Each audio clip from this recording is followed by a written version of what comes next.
we've been dating since we were teenagers. So we met. Years? Yeah, we met by chance and fell in love instantly. We had our first son, who was a miracle baby. He was 3 pounds 3 ounces, Tristan. And then 2 years later, we had Noah, and he was our tough little guy. Oh, yeah. 2 years after that came Aria, our princess, and I always wanted a daughter. I was the only girl, so I just prayed for a little girl, and she was born healthy, and she was my biggest baby. She was almost 9 pounds, and just tough, and she met her milestones very fast. A couple weeks before her first birthday, she had a cold. So I mean, she had a lot of sweating, grunting, just uncomfortable. She'd been in to see her doctor and into the emergency a few times, and it was just diagnosed as an ear infection, and no one really knew what was going on with her. 9 days after her first birthday, she went into cardiac arrest at home. Josh was at work, and I had all 3 kids. I was sitting on the couch, and I was actually nursing her, and she just wasn't able to eat, and she was sweating and grunting, and then she just started to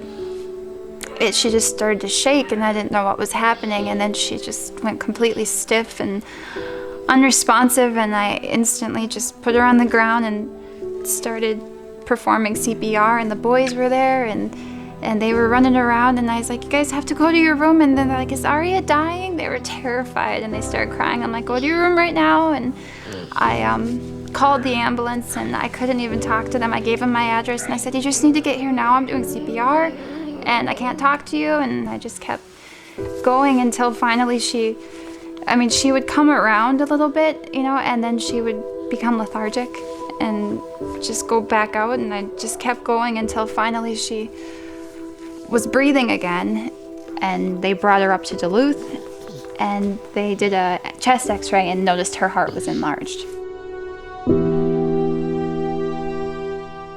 She came back around a few hours later when we were up there in the emergency room, and we still didn't know how serious everything was. I mean, I knew something was wrong, but I didn't know what it was.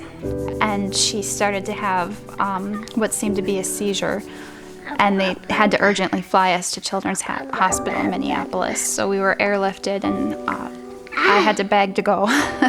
They wanted to just take her. Usually parents aren't allowed to come, but I wasn't leaving her side after what happened that morning. I kept thinking, I'm gonna have to do CPR again. I need to be there. They flew us over to Children's Hospital in Minneapolis and said they believe she had myocarditis, that a viral infection infected her heart, and that's why it was enlarged.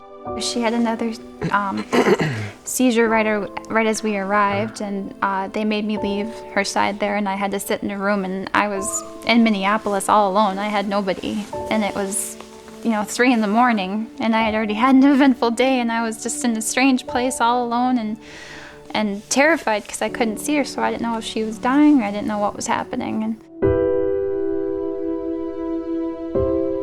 we ended up staying at Ronald McDonald House, so one of us would stay on a little cot in the hospital room with her, so we'd take turns swapping out who was with her. And they called us and they said, you need to come up right away.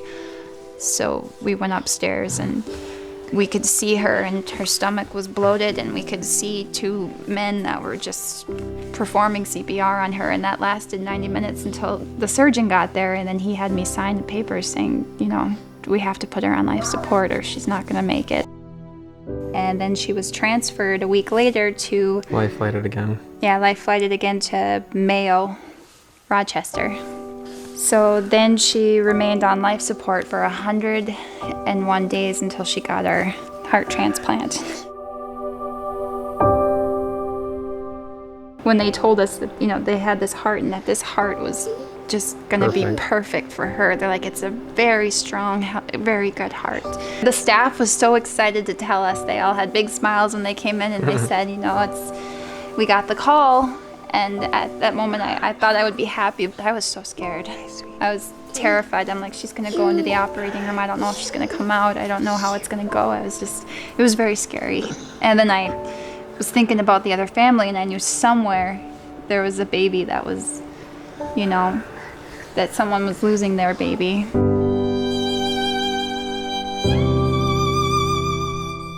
Her name is Aubrey, and she had a brain tumor. So, you know, and they lost her very suddenly. They didn't, just like Aria, it was very similar. Came out of nowhere. They didn't know that there was anything wrong with their daughter. We sent letters, and, you know, they wrote us back, and almost right away, actually. And he was so happy. The father is who we've spoken with, and he's so happy to hear that, you know, his little angel could, you know, save another little girl. And they seem actually like they're two very similar babies. She was 2-year-old, and so she's a little bit bigger than Aria, but they both like scrambled eggs and Mickey Mouse Clubhouse. So it's Aubrey and Aria. Yeah, and they were almost like a perfect match. It'll take a while, lots of physical therapy. She's got PT, OT, speech. She suffered while she was in the hospital on ECMO. She had strokes. She had multiple strokes, so she has a lot of brain damage from that. But she's made remarkable recoveries from that. I mean, they didn't know if she was going to walk or talk ever again, and she's already saying, eat. Mama, you know, she tries to say Dada, she's babbling. You know, she's starting to roll, she's starting to push up, and so she's just really, you know, amazing and making huge strides. Yeah. The first year is the hardest to get through, and they say that if you can make it through the first year, you should be okay. But the heart, she will need another heart transplant in the future.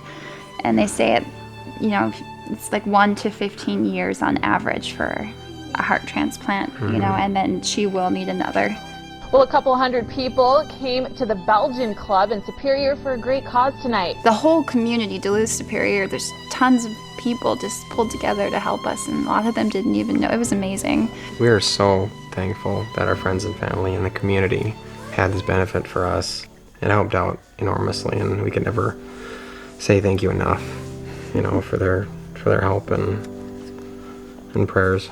And it really, really helped us. I mean, it was wonderful to know that so many people, you know, were praying for her and just helping us, you know, with Josh not working, no income, and we still had bills we had to pay, you know. So, yeah, it was amazing. Northern Lights came in when we needed them the most. We had bills that were stacking up, and the weight on our shoulders because of that was just, you know, overwhelming. And when they stepped in and helped us out financially, that took the burden off a lot, which we can never, you know, thank enough. So we could, you know, focus more on her and being at the hospital for her and all the things that, you know, were her daily life. So we appreciate everything Northern Lights has done. She's a little miracle. She's an angel baby, and she has an angel heart, you know. Yeah. So I feel like she has her own personal guardian angel, Aubrey.